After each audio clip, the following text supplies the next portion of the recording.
welcome everyone. This is No Bullshit Gaming Podcast to another gamer session number 35. We are sharing actionable insights, dropping knowledge from our day-to-day user acquisition, game design and ad monetization jobs. Also, discussing latest industry news from time to time while having so much fun. This is still 4 a.m. conference discussion vibe, so let's not forget. Let's not take it too seriously. Today we have Jakub, Remiar, Felix, Braberg, and myself, Matej, Lančarič. And we are going to discuss Amplify, some Facebook setup and checklists, and then Remo got excited about the new game, which is in the soft launch in the market. So let's see what happens. But before we do that, before we do that, how are you, guys? Everything's good? Peachy, yeah. Peachy. I'm doing Sober October. I started yesterday. Yeah, Sober October. Yeah. How's that going? Because it's 9th. I got my water here. I got my water here. I had a good night's sleep, and I'm ready. Sober October. What's even that? I'm doing Sober Life. Yeah, yeah, Sober Life is fine. That's why I have my gin and tonic over here. Cheers to you guys. For an Eastern European, Remo, you're not very, Eastern European. Yeah, it's not very Slovakian. Yeah. Dude, it should be moonshine, in your veins. That's proper Slovak. That's Slovenia you're thinking about, Borovička? No. Well, homemade alcohol, of course. Not Borovička. It's bullshit. But, by the way, last week, we didn't even talk about our, amazing achievement. The live performance at PGC that we had on stage. Yeah, that was pretty good. You didn't even mention it.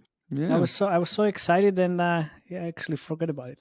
Yeah, based on the amount you two were trashed the night before, I think it was pretty amazing. Oh, what do you mean? What? Well, we had a slow start, but then it turned out pretty good. It turned out pretty good, let's say.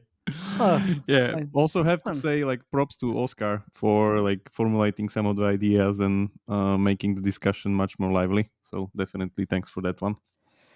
Yeah, well, he's very good at speaking about different things from game design perspective, right? So I guess he does it for a living. Yeah. Okay. So yeah, Felix, what do you got? What do you have from the Amplify event? Ooh, except the Sober October, which obviously Sober October didn't started after Amplify. And that was actually it was on purpose. This reminds me one of my friends. He said he's not going to drink for a month, and then he got 4 exceptions or 4 weekends, so he was drunk all those weekends. I was like, what do you mean? Those are exceptions, it doesn't count. So he basically was drunk the whole month, but except, the only way I'm breaking this Sober October is if we get 1,000 subs before the end of this month.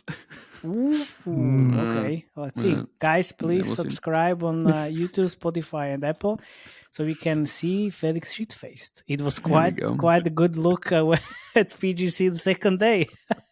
Yeah, it was. Yeah. It was amazing. That was great look. Anyway, okay. Let me talk a bit about Amplify. So on Friday, I was at Amplify Berlin, which is, of course, Applovin's own conference. It was a very, very nice event with publisher and UA people from across the world.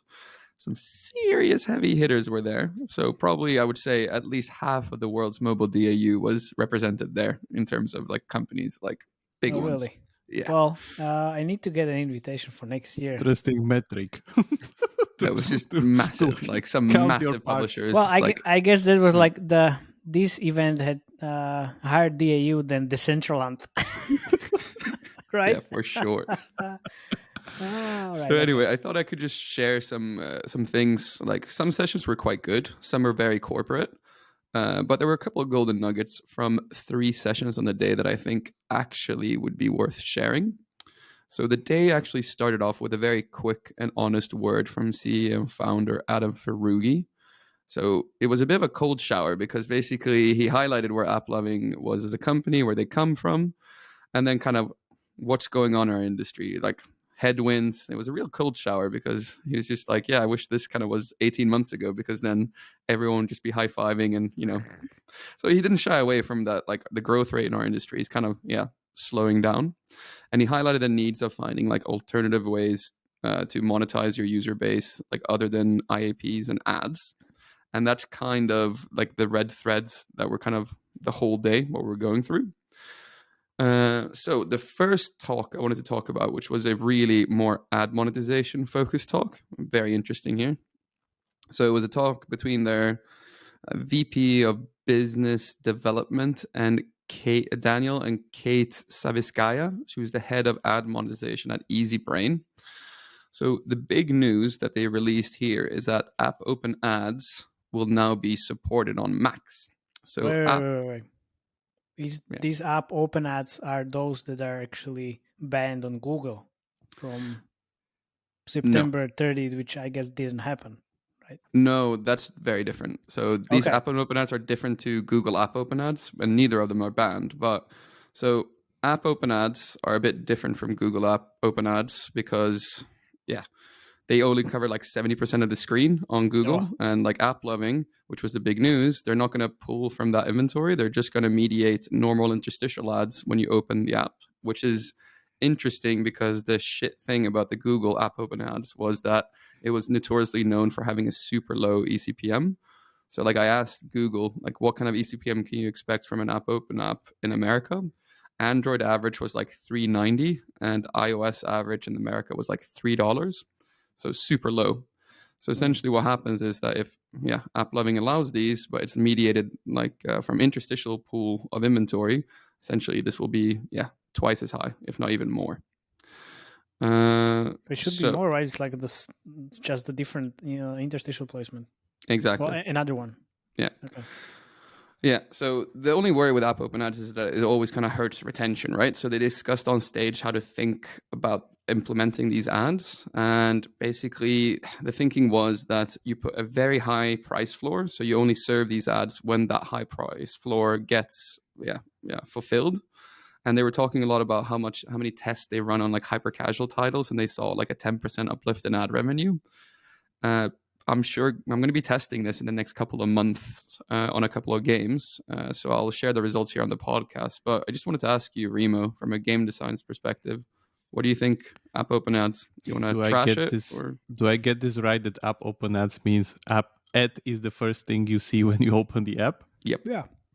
And it's a rewarded video or static interstitial? Interstitial, okay. Yeah, I don't think so. That will like fly within like the usual 70-30, 50-50 gaming model. Because I don't think so. Because how is this different from special offers in your face when you open up the app? Because it's a 30-second video, right? They are related directly to the game that you are going to play and can give you a really nice boost in your progression. That's a very good explanation. I just want to very hear. Good one. Yeah, it's fair. Good. It's fair What's enough. Up with the hostility, Remo? Damn. Yes, There's come on. no hostility. We are all friends here. What the fuck is going on? Man, I'm just asking. Sober October, cranky man here. Jesus. No. Like, can you have like a happy October, Jakub? The problem here that I see, like realistically, is that people are already concerned about the retention, which means they are concerned for these to be a churn point.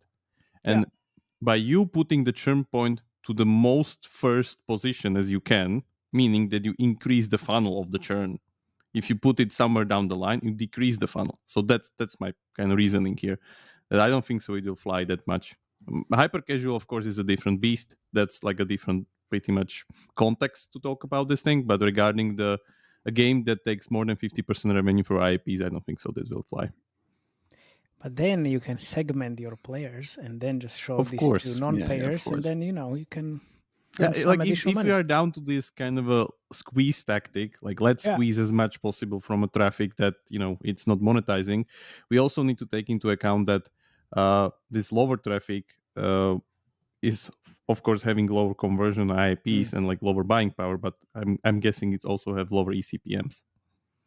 So it's it don't usually fly in a way like these people are not buying. Let's show them a bunch of ads and at least we'll squeeze money out of them. Yeah, because usually they don't even the ads don't even make much money out of them. That was the hypothesis from like 5 years ago. Like, hey, well, let's show ads to tier 4 countries and then we will make a lot of money. Like, yep, nope, sure, that's not how it works. Anyway, so from early days. So from this session, the second most interesting thing that was announced was that Applovin Exchange will include branding demand that's been signed by an Applovin sales team. So a little background to why this is interesting. As you probably have realized from playing mobile games, like 80 to 90% of the ads that you see are gaming ads that come from performance campaigns. Probably that Matej's been running, right? So this is great because that was all me. Yeah, this is great because it's high eCPM, but it's also a bit shit because you're showing other games in your game, right? So branding demand has slowly started to creep into mobile games as game has become such a large like pool of supply. However, branding demand in mobile games is usually like a way smaller scale than performance demand and typically comes in at a lower eCPM level. Branding demand as well, if you don't know, it's typically like the budgets from like McDonald's, BMW, all Procter & Gamble's like sub-brands. And the thing is about these brands is they have a shitload of advertising dollars to spend. And it's like a lot of budget that these guys spend. But the big difference is here that all the branding dollars always go through a gatekeeper. And the gatekeepers are agencies. So to unlock this massive pool of demand, you need to have an army of salespeople that service the agencies, taking their people out to lunches, dinners, like treating them to parties. And this has been out of reach for pretty much all mobile developers because you need to have salespeople to build relationships and unlock these crazy budgets. So I have a friend that did branding sales in Paris as an example of how crazy these budgets are. Like on one day, his agency contact calls him and tells him that Mercedes has a branding campaign that they want to run in the next 3 days.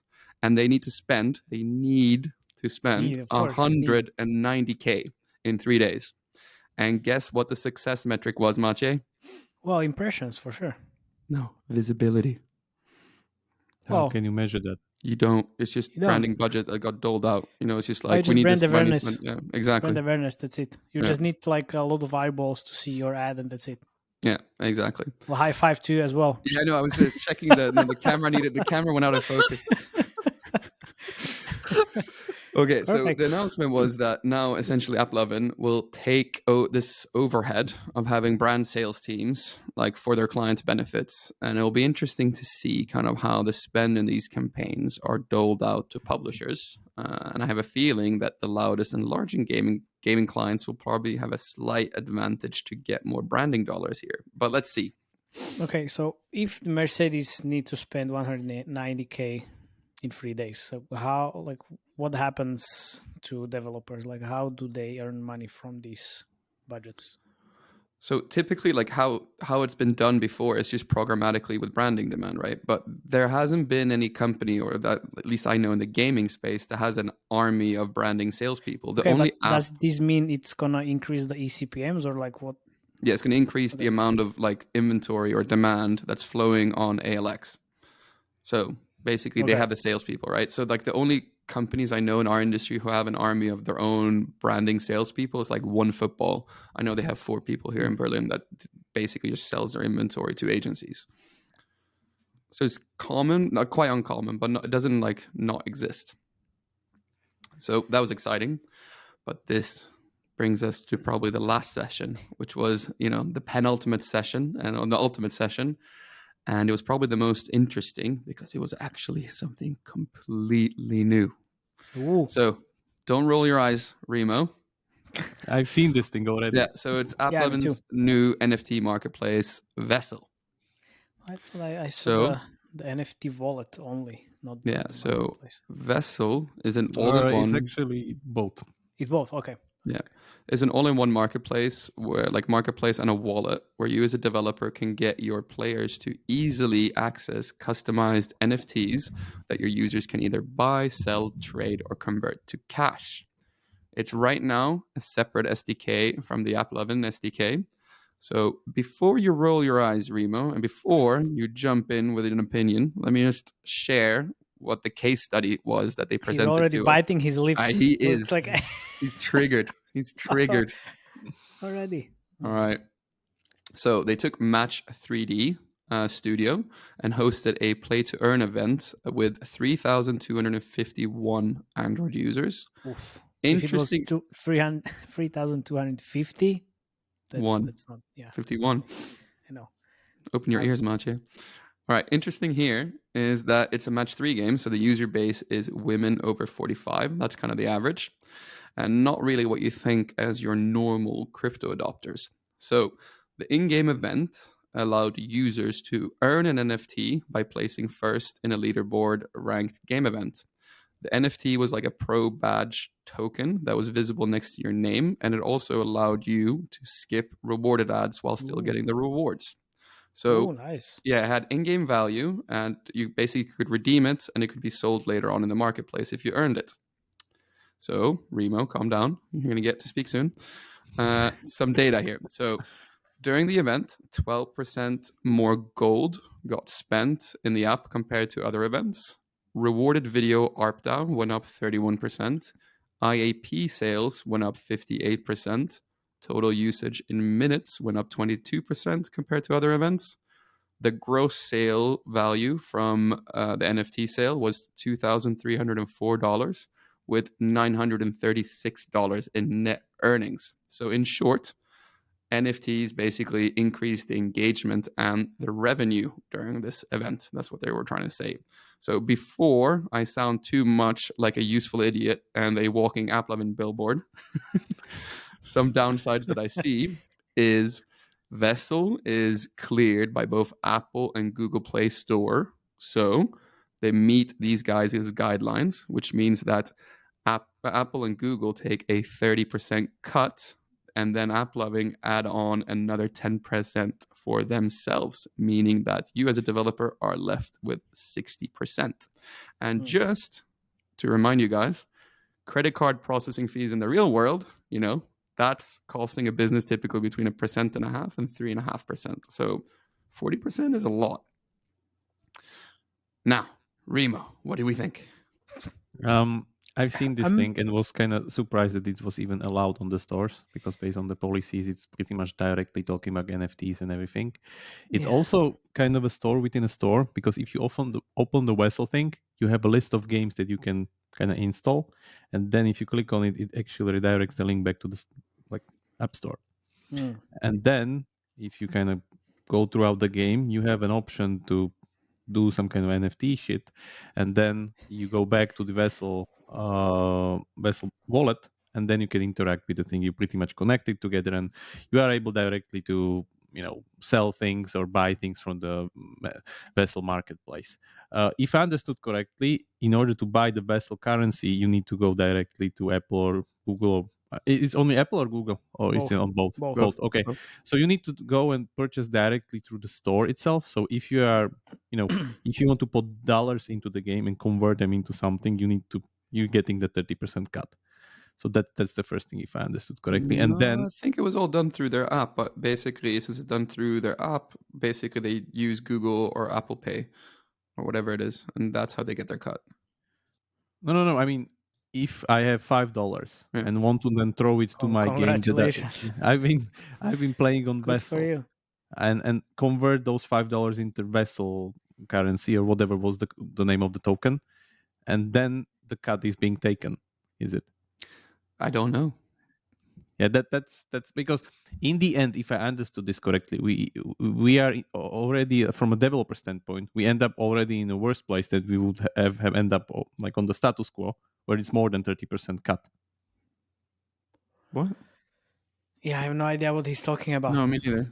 Mate, what do you think about this, like, as an engagement thing? Because obviously, like, they're showing some cool metrics. I don't know if it's like events as good normally the next event. Increase metrics like this normally. That's effective. That was my main question events as well. Increase revenue, increase engagement. That's it. There's nothing new under the sun. Yeah. And saying that this is only the effect of play to earn is that's not true. Yeah. Most probably like this was basically due to the event, not because of the NFT sales. I guess the real test would be if they ran like NFT events like this, like more of them, and you see if basically it goes down to like normal other event levels, or if it's actually like still higher because of NFTs. You could do A/B tests where you have NFTs and then sell it through Vessel, and then you have NFTs, just call it in-game items, and then just have it in. That's my point here. Yeah, if have it's, it if inside it's the game. better to go without the crypto thing altogether and just have the 30% cap, whereas here, if you are going to cryptocurrency, you're 40% plus cut out of developers' pocket. That was my main idea. Yeah. Okay,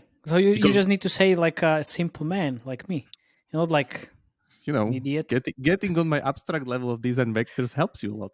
Oh yeah, of course. Anyway, hopefully we'll talk dare about I some say vectors. though that this is probably the first time I see a crypto project in our industry that's been approved and is supported by Apple and Google Play. Yes, so that's the main point. That's what makes it super interesting for me, at least. And like some of these for how long? Exactly. But like some of these high earning games, like high earning retention games, I could definitely see people being more willing to play longer and harder, or like taking more events more serious if they can get like a unique NFT. But would this also mean that if I'm a developer and want to do these NFT sales things, I can just do it myself on the App Store? No, through Vessel. Yeah, but why do I need to go to Vessel? Yeah, because if I if Applovin can do it, why I can? Exactly. Yeah, exactly. If I don't violate any, let's invite Applovin on and they can tell us. Yeah, well, that would be amazing. But amazing. We're back at that no bullshit thing, asking honest questions. That's it. Really, because if you don't violate any Google and Apple guidelines, you can do it by yourself as well. And that's it. And you're going to build your own blockchain? Like, you're going to go through all that grief? Well, it's not that hard, man. It's definitely not hard. It's setting up your own token and these things. It's not hard. Hey, man, I do ads. I've never designed a game. I don't know. How hard is it to do but you said not game. Dude, you said this was the most interesting news. So come on. I think so. But for me, it's basically saying that the mood in the stores, Apple and Google, is positive towards these things, and we are seeing first thing being improved. Yeah. So we could expect more. That's the main message out of it. But we'll see if the like X Hero example happens here as well. If they have traction afterwards, because of course, like nobody gave a fuck about X Hero until they hit like 7 million a month, and then they banned it and took it out of the store. As soon as this Vessel gets some traction, we'll see what happens. We'll see what happens, because now I guess it's not that big yet. No. They just released it, right? So I don't even think they have any clients yet. So I have to say it's definitely super smooth regarding the onboarding. Have to give it to Applovin here. Like this was done very, very well, and you don't really feel you're going through the usual cryptocurrency. Man, if I need to connect MetaMask again, I was like, I won't do it. It's just it's so bad. Yeah, this was very, very, very smooth. Anyway, let's see if someone can come on the podcast and tell us some more about it. But that was it from me and Amplify. Matej, what are you teaching us this week? If you've built a mobile game for iOS or Android, you've experienced user churn. You can win those users back, but it's getting more and more expensive, even more so to acquire totally new users. Enter cross-promotion with Addictive. By identifying your users likely to churn early, you can showcase another game in your portfolio before they leave forever, transforming a lost user into a new user, increasing your revenues. Learn more now at addictive.com. Well, so I've been getting this interesting question all over again from developers when they are almost at the soft launch and they're trying to run first technical tests on Facebook. So we usually try to have a checklist of things that you need to have ready just before you start your campaigns on Facebook. And there's a checklist I use, and there is like one thing that's always there, and nobody gave a fuck about it. And then everything is delayed. So now I'm going to go through the checklist and explain what you need to do. So first, you need to start your own Facebook Business Manager or Business Center. Register all the bureaucracy bullshit, have your company there. That's it. Create an ad account, which is important, and a fun page as well. It can be whatever fun page you want. It can be the game name. It can be company fun page. It can be whatever. You just need it for setting up the campaign. Then, and this is like most confusing for everybody, you need to have an app created on developers.facebook.com. This is like really like everybody think if they have the MMP, if it's a single app, AppsLayer or whoever, they don't need to do anything on the Facebook side. Well, it's wrong.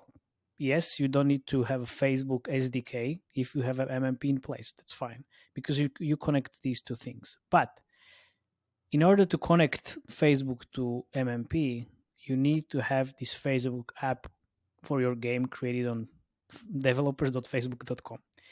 You need to add platforms, iOS or Android, both package names, and then you can integrate these to MMP because you need the app ID to be able to connect these two things. And this is like the most confusing part. Again, nobody knows how to do it, and it's super simple, really. You just go there, click 5 things, and then you have all done. Then you need to have events set up. So for start, you can only have like app launch or something else, but you need to have like engagement events in the future. And what are engagement events? Yeah, you might ask, right? Felix, what are the engagement events, you think? It's when you run an engagement event. Yeah, but what would be an engagement event as an example? Tutorial completed, for example. Yeah, tutorial completed, watching an ad, making IP purchase, completing X amount of levels, something like that. Yeah, exactly. Playing the game. Basically playing the game. But yeah, so for a few examples. I didn't realize you were going to be calling me out, man. Jesus. I know. Well, it's, you need to Back to school, prepare. Huh? You need to be prepared all the time. So, a few examples. Tutorial completed. Then you can have level 1, 5, 10, 50, whatever achieved or completed. Then, if you have a PvP game, you can have 5, 10, 11, 20, 50 PvP matches played or just matches played. Or even you can have like 20 level played. Ads watched as well, whatever number you can come up with, 1 or 5. I guess 10 ads wouldn't be that interesting, but still 1, 2, 3, 4, 5 different number of ads, different quality of players. Then, for example, if you have trophies in the game, you can have trophies 100, 250, 500, whatever. Any progression you can think about. But then, of course, ideally, you have purchase events integrated, ideally with the server receipt verification. So, cheaters can fuck off because that's kind of like a big problem in some games. You suddenly see a lot of revenues, but then you check the store, either Apple or Google, and then you don't see anything because, well, cheaters, hello. That's what can happen. And well, voila, you are good to go from the technical standpoint. Then wait a second. There's one more thing you need to connect to MMP from the Facebook developers console. So if you go to developers.facebook.com, you click on the settings on the left hand side. Then there is an option called Basic, where also the platform you are filling in. Then you scroll down. And then you see like insta-referer decryption key, which is app-specific key to decrypt all the Facebook metadata so you can actually see these campaigns in your MMP. Now you're good to go. But there's one more thing. There's always one more thing. Obviously, you need to have creatives ready. Ideally, like 3 to 5 concepts to start with all 4 sizes, so you can cover all the Facebook placements. So, think about that. If you are thinking about starting first campaigns in November, you should start your creative production already. Well, ideally yesterday. Or, well, you can give me a call and I can help. No, jokes aside. Oh, is it a joke? They can't come to you for help? Well, they can. Shill. They can. Yeah, they can. They can. Well, this is our podcast, so I can shill whatever I want. But no, like this is usually it's super easy, super quick. But then if you like miss one point of this checklist, then it just delays everything. What happens if I screw up something? Money goes to toilet? Money goes to toilet, or you won't be able to create a campaign at all. And then Also, there's one thing which is called the App-ads.txt. You were talking about, Felix, and this Very is important. very important also for the Facebook campaigns, because with this file you actually confirm your ownership of your app. Yep. So that's important to have, because then if you don't have it, you need to upload it to your website, I guess, right, Felix? Yep. And then you can confirm the ownership of your game, which is, I mean, it can take several days until you create this upload. Yeah, because it's basically run by a crawler, and the crawler doesn't run every day. Like the AdMob one does once a day, and then the Facebook one, I don't know how often that one runs. Most probably once a day. I have no idea, to be honest, but it's usually like unnecessary, like new steps to do before you just launch the campaigns. And if it's always like, hey, well, we want to launch tomorrow. Yes, perfect. Do we have everything we need? Sure. We have, but then there's no app in Facebook developers. There's no App-ads.txt file on the website. It's like, oh well, we can go live next week, I guess. It's the earliest. So yeah, it's definitely important. Question. Yeah. Is TikTok this complicated to upload a game on as well? Or is that like in TikTok's favor that is easier? No, it's a very similar thing. You need to create app events in the TikTok. Sometimes it takes even longer to actually verify the connection. So it's not always like really easy. But yeah, of course, you don't need to create the app on TikTok, but you need to have MMP for running the TikTok campaigns. Well, okay, there is a beta program. If you have TikTok SDK, you can run the self-attributing network as a TikTok. But you need to have MMP. With Facebook, you have Facebook SDK. You don't need MMP, so it's slightly different. So yeah, it's actually you should print this out, man. You should write this out, man, and put on your blog. Yeah, it's already in progress. Oh, okay, it's already in progress. There you go. Okay. There you go. So are we moving to the exciting news? Let's do it. Is it another episode of This Week in Japan? No, this is another episode of This Week in the West because of Japan. Should I get my kimono? I hope we will Should I get my kimono? Oh yeah, you should. Yeah, I should get. Yeah, you missed it. Anyway, so what we were talking about today is actually Chart Champions. That was soft launch last Thursday by Small Giant Games, owned by Zynga, in Romania, Hungary, and Czech Republic. Take two, guys. Mate. Can you do Slovakia next time so I can actually? That would be helpful. Thank you. I mean, we can play, but yeah, please. Yeah, but somehow I managed to play it anyway. Of course. And the game is actually a clear follow-up on the Musume Pretty Derby game, which is the Japanese sensation that we shall do a small rundown and then compare the two. So getting to the Japanese game, I know this will be a little bit interesting, let's say, but this game has been killing it. Sorry. 1 second. I just saw the picture in the notes. I didn't see it before. This is amazing. Hello, Remo-san. Yeah, the game is amazing. The short debrief on the game. For those who don't know it, it's pretty much called like the Japanese cyberpunk of mobile games because it was delayed like 3 times already. It started announced in 2016 by Cygames. Then in 2017, they announced that they would have 2018 release together with the anime, which is super successful. And in 2018, it released. It was super successful, but the game didn't release, and it was delayed again to 2019. And into 2020, it was delayed again to 2021, which at February 24, 2021, it launched to the Japan highest grossing mobile game into the charts. Hey, so can I have just like a quick comment? So why they delayed, in my opinion, is just because they wanted to build up the brand with the anime series and then just launch it, because then it immediately just skyrocketed to the top grossing chart. Actually, they launched the game together with the second season of the anime. So I guess it was super pre-hype up. And this works great for the game, actually, it seems. But yeah, they announced 3 delays in the meantime. Why not? People were pretty much expecting Messiah by this point. So of course, if they let's watch continue. the anime series. One very big note. This is a waifu game. for those who don't know, waifu game genre is very, very popular in Japan and in Asia. Similar games are something like Azure Lane or the one before, Kantai Collection, where pretty much all the heroes or gacha tokens are stylized girl-like characters, which Like have the deep battleship, focus on like the their battleship game. like the battleships that are girls, yeah, especially those, where these characters have a deep focus on their story relationship element with the player. So the narrative is very, very strong here. We shouldn't omit that, and of course they're all girls.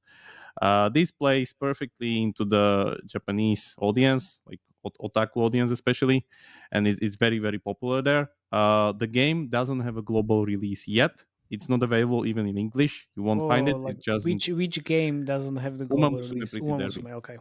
Yeah, so it's released only in Japan, Taiwan, and South Korea.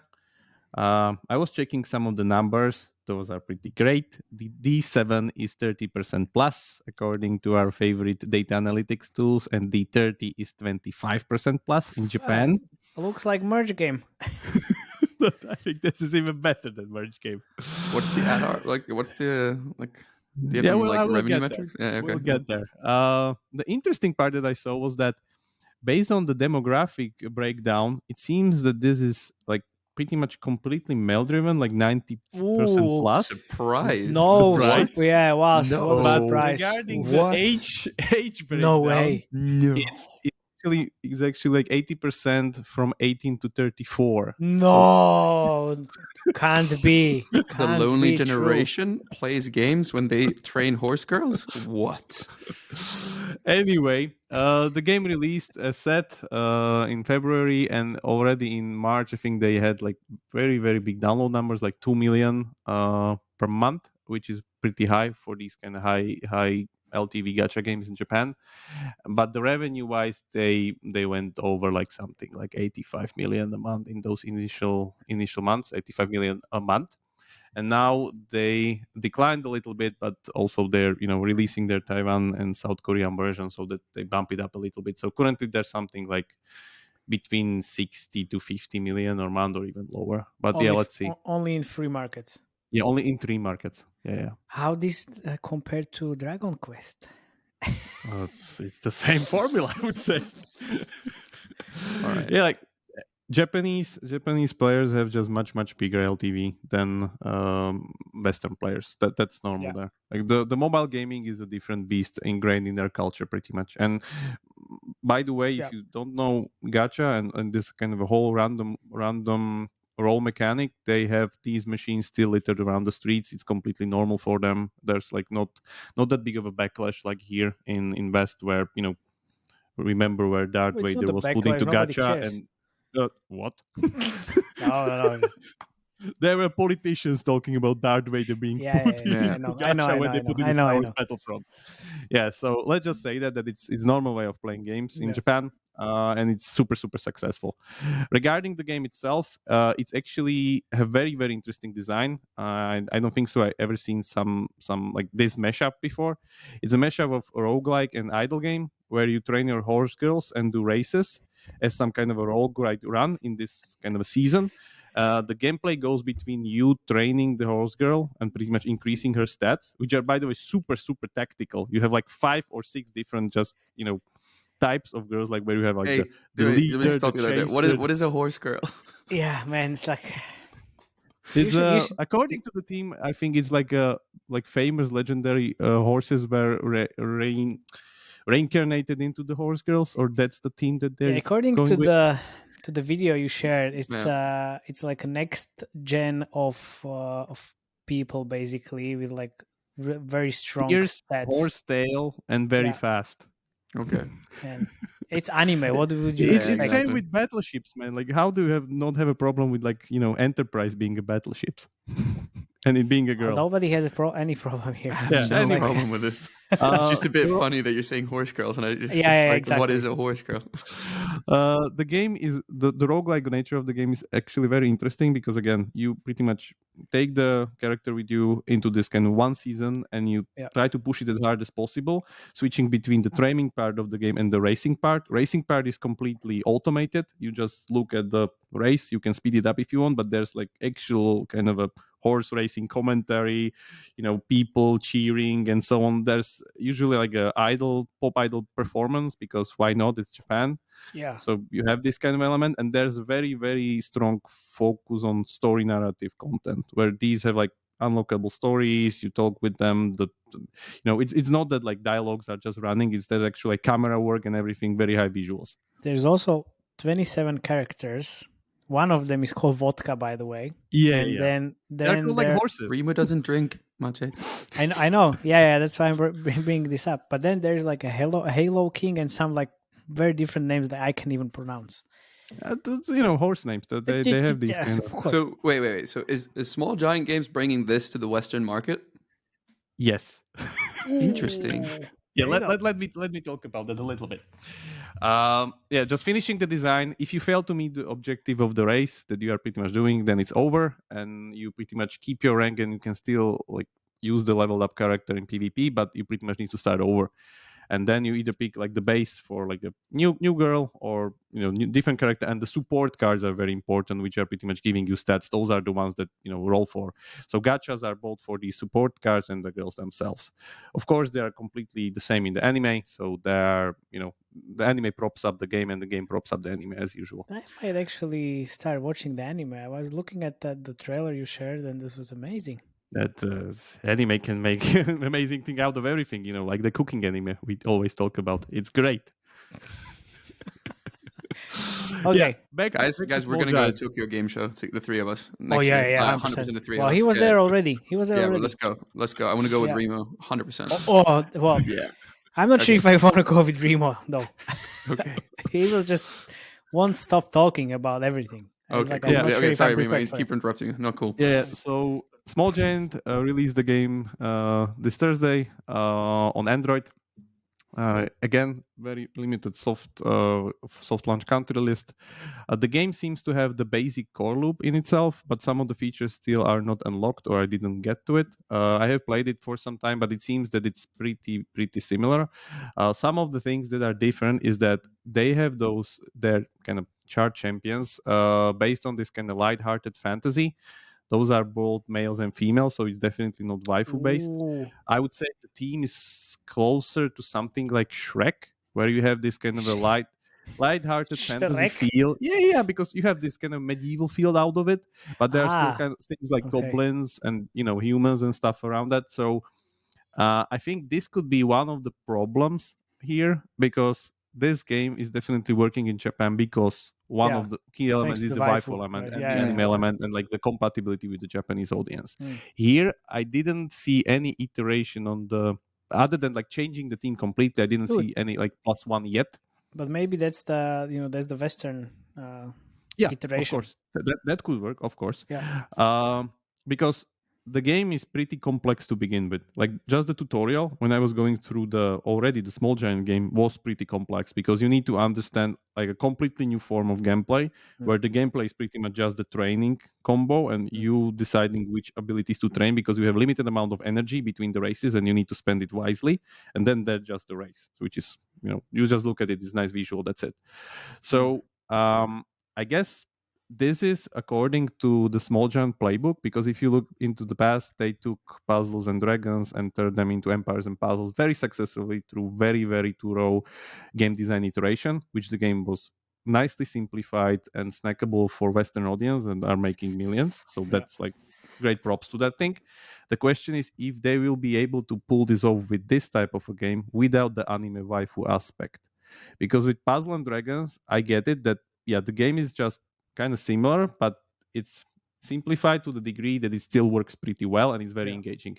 Here, the anime and waifu part of the game is one of the most engaging things, I think, because even comparing it to something like Azur Lane, which is the battleship waifu game, people are playing that game because they are, they like the battleship, the collection aspect and the story aspect of it. They don't really, want to have that big stats, and the game is pretty easy if you get into the end game. You're just playing it because they're releasing new ships, you want to collect them.